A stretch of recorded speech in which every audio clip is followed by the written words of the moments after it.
Hey guys, this is doctor Ashish Sahu, JR1 anaesthesia in IMS PHU। और video का title और thumbnail देख के आप समझ गए होंगे कि हम किस बारे में बात करने वाले हैं। तो ये कुछ टिप्स हैं जो मैं आपके साथ शेयर करना चाहता हूँ, जो मैंने अपनी रूरल पोस्टिंग के टाइम पे ट्राई किया था, जिसने मेरे को कुछ में हेल्प किया पढ़ाई में।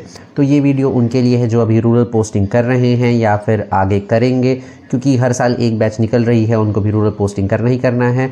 और अप्रॉक्सीमेटली सारे के सारे लोग तो नीट PG की प्रिपरेशन करते ही करते हैं, तो हो सकता है ये वीडियो उनको हेल्प कर जाए। तो टिप नंबर 1 कि लिमिटेड चीज़ें पढ़नी है। जैसा कि मैंने अपने पिछले वीडियोस में भी बताया था कि जब हम पढ़ाई शुरू करते हैं, शुरू में हमको लगता है कि हमारे पास बहुत ज़्यादा टाइम है और हम आराम से पढ़ेंगे, लेकिन ऐसा बिल्कुल भी नहीं होता है। हमारे पास 19 सब्जेक्ट होते हैं जिनको पढ़ना होता है, बहुत बार रिवाइज़ करना होता है, पास्ट ईयर क्वेश्चन बनाने होते हैं, टेस्ट देना होता है, उनको रिव्यू करना होता है। तो बहुत सारी चीज़ें होती हैं। तो अगर आप रूरल पोस्टिंग नहीं भी कर रहे हैं तो भी ऐसे आपके पास समय कम होता है, और आप रूरल पोस्टिंग कर रहे हैं तो आपको ड्यूटी भी करनी है और उसके बाद फिर बचे हुए समय में पढ़ाई करनी है, यानी कि आपके पास समय बहुत ज़्यादा कम है। इसलिए मैं कहूँगा कि आपको बहुत ही लिमिटेड चीज़ें पढ़नी है। मैंने ये गलती की थी कि मैंने भारी भरकम नोट्स उठा के पढ़ना शुरू किया था। आपको वो गलती बिल्कुल नहीं करनी है। कंसाइज्ड नोट्स पढ़ने हैं, क्योंकि भारी भरकम नोट्स को आधा अधूरा पढ़ने के बजाय या फिर एक आध बार रिविज़न करने से अच्छा है कि आप अपने कंसाइज्ड नोट को ज़्यादा से ज़्यादा बार पढ़ें, ज़्यादा से ज़्यादा बार रिवीजन करें, वो आपको ज़्यादा हेल्प करेगा। तो अगर आप कंसाइज नोट्स पढ़ रहे हैं तो बहुत अच्छी बात है, लेकिन अगर आप भारी भरकम नोट्स आपने भी उठा लिया है तो अगर शिफ्ट करने का चांस है कि आप कंसाइज नोट्स में शिफ्ट हो सकते हैं तो बहुत अच्छी बात है, नहीं तो फिर ऑल द बेस्ट। फिर टिप नंबर 2 भी यही है कि आपको लिमिटेड चीज़ें पढ़नी है। कैसे? तो देखो, रूरल पोस्टिंग आप कर रहे हैं, आपके पास बहुत ही लिमिटेड समय होता है, और आपका जो PG प्रिपरेशन वाला ऐप है उसमें आपके पास बहुत सारी चीज़ें हैं पढ़ने के लिए। जैसे फॉर एग्जांपल आपके पास वीडियो लेक्चर्स है, क्वेश्चन बैंक है, सारे टॉपिक्स के ऊपर, वीडियोस के ऊपर, और फिर पास ईयर वाले क्वेश्चन बैंक है। फिर आपके पास टेस्ट है जिसमें आपके पास ग्रैंड टेस्ट है, मिनी टेस्ट है, और ऐसे बहुत सारी चीज़ें हैं। तो आपके पास सब कुछ है, इसका मतलब ये नहीं है कि आपको सब कुछ पढ़ना ही पढ़ना है। जैसे कि मैं क्या करता था, मैं वीडियो लेक्चर्स थोड़े से अवॉइड करता था क्योंकि उसमें बहुत ज़्यादा टाइम लग जाता था मुझे। तो मैं ये करता था कि मैं नोट से ही पढ़ने की कोशिश करता था, और जो पॉइंट मुझे समझ में नहीं आ रहा है उसको मैं बाद में थोड़ा बहुत अगर वीडियो से देख लिया तो देख लिया, क्योंकि MBBS में वैसे ही हमने ज़्यादातर चीज़ें पढ़ी होती है, तो नोट से 80 to 90% चीज़ें अपने आप समझ में आ जाती हैं। फिर दूसरी चीज़ें, मैं क्वेश्चन बैंक सारे के सारे नहीं बनाता था, मैं सिर्फ और सिर्फ पास्ट ईयर क्वेश्चन बनाता था, और उसके बाद जो टॉपिक मुझे कंफ्यूज कर रहा है, जिसमें बहुत ज़्यादा कंफ्यूजन है, उसके मैं क्वेश्चन बैंक सॉल्व करता था। सारे के सारे क्वेश्चन बैंक मैं सॉल्व नहीं करता था। और फिर टेस्ट में भी बहुत सारे टेस्ट के ऑप्शन होते हैं, मिनी टेस्ट, सब्जेक्ट टेस्ट, ऐसे। तो मैं उस तरफ नहीं जाता था, मैं ग्रैंड टेस्ट देता था और उसको रिव्यू करता था, क्योंकि वैसे भी समय बहुत कम होता था, तो बाकी चीज़ों के लिए टाइम ऐसे भी नहीं मिल पाता था। तो आप ये ट्राई कर सकते हैं। फिर है tip number 3, try to study in morning rather than evening.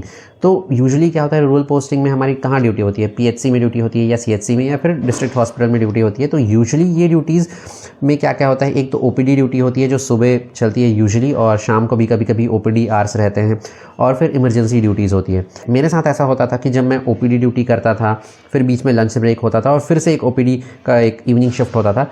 इन सब के बाद मैं शाम को काफ़ी ज़्यादा टायर्ड हो जाता था, तो पढ़ने का ऐसे ही मन नहीं करता था, और जो पढ़ता था वो भी उतना ज़्यादा इफेक्टिव नहीं हो रहा था, मुझे ऐसा फील हो रहा था।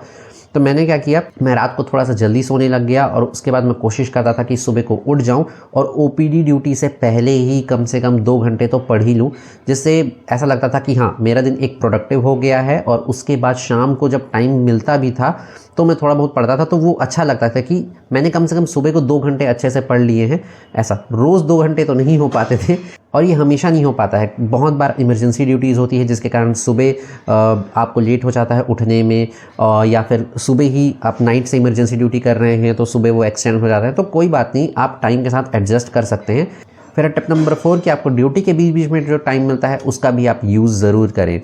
क्या होता है कि जब हम ड्यूटी पे भी रहते हैं, जैसे मैं जब OPD ड्यूटी पे रहता था तो बीच बीच में मुझे 5-10 मिनट का ब्रेक भी मिल जाता था, यानी कि पेशेंट्स नहीं आ रहे होते थे 5-10 मिनट तक, तो फिर मैं उस टाइम पे पढ़ लेता था। कभी कभी मैं नोट्स अपने साथ रखा रहता था वहीं पे, या फिर मोबाइल में भी जो ऐप रहता था उससे भी पढ़ सकता था। लेकिन मैं ध्यान रखता था कि मैं कोई भी नई चीज़ें ना पढ़ूँ, मैं वो चीज़ें पढ़ता था जो मैंने 1 या 2 दिन पहले या फिर पिछले हफ्ते पढ़ा था, वो पढ़ता था, क्योंकि ऐसे ही थोड़ा सा डिस्ट्रैक्शन रहता था कि पेशेंट्स आ सकते हैं, OPD में बैठे हुए हैं, और भी डॉक्टर्स OPD में बैठे हुए रहते थे, वो कुछ आपस में बात करें, तो थोड़ा सा डिस्ट्रैक्शन रहता था। इसलिए मैं कोई नई चीज़ ना पढ़ के ऐसी चीज़ पढ़ता था जो मैंने पहले पढ़ा है, क्योंकि वो चीज़ें ज़्यादा ईजी होती थी पढ़ने के लिए, रिवाइज़ करने के लिए। थोड़ा सा डिस्ट्रैक्शन है तब भी।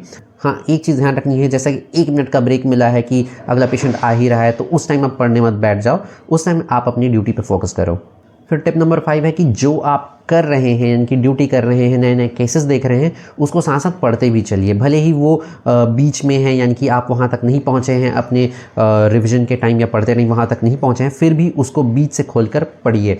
मैं क्या करता था, जैसे जो भी मैं केसेस ओपीडी में देखता था और लगता था कि ये इसका डायग्नोसिस ये हो सकता है, तो फिर मैं जाके देखता था कि अच्छा ये सिम्टम्स हो सकते हैं, तो क्या वो पेशेंट्स उस चीज़ का था, या फिर उसका डायग्नोसिस क्या होता था, ये मैं देखने की कोशिश करता था। या फिर जैसे फॉर एग्जांपल अगर ऑर्गेनोफॉस्फोरस पॉइजनिंग का केस आ गया है तो वो देखता था, या फिर अगर मान लो पोस्टमार्टम करने जा रहे हैं, हैंगिंग का एक पोस्टमार्टम आया हुआ है, तो जाके एफएमटी खोला और वहाँ से फिर हैंगिंग थोड़ा सा देख लिया कि क्या क्या होता है। तो इसमें फिर क्या होता है कि ज़्यादा अच्छे से ये मेमोरी में रिटेन रहता है, और पढ़ने में भी मज़ा आता है और ड्यूटी करने में भी अच्छा लगता है, मज़ा आता है। और साथ साथ मैं क्या करता था, ये सब चीज़ें देखने के बाद हम लोग मैं और मेरे फ्रेंड्स इसको आपस में डिस्कस करते थे, तो फिर और भी मज़ा आता था।